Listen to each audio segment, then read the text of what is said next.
Hi, I'm Chris Hill, a partner in the FinTech team at Deloitte Legal, and I'm going to talk in a little more detail about some of the key contractual issues you'll need to think about as an early stage company. There are generally three types of contracts that an early stage company will need to deal with. The first is its terms and conditions. These essentially represent the set of promises that the company is making to its customers about what it's going to provide. But just as importantly, they should also be used to set the boundaries of those promises by being specific about what you're not going to provide. Often issues arise where terms and conditions are vague about the parameters of the service, and so customers are expecting to receive one thing, but the supplier is expecting to provide another.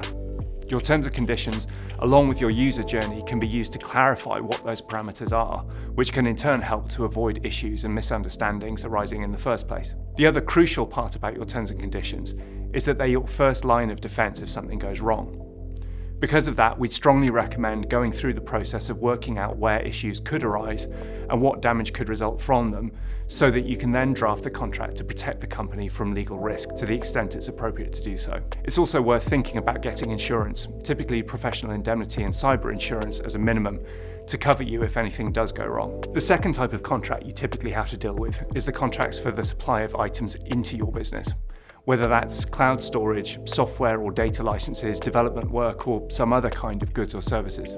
Work out what your key supplies into the business are that enable you to keep providing your service, and see what you can do to strike a balance between security of ongoing provision on the one hand and flexibility to move away to something else on the other. This often isn't easy, and with some of the larger providers it can be pretty much impossible to change anything, but it's worth at least knowing where you stand on those core points and considering if you need a fallback provider for some of the main supplies. Last but not least, your enterprise contracts, when you're providing services to a large organisation. Often you'll end up having to use their terms as the basis of the contract.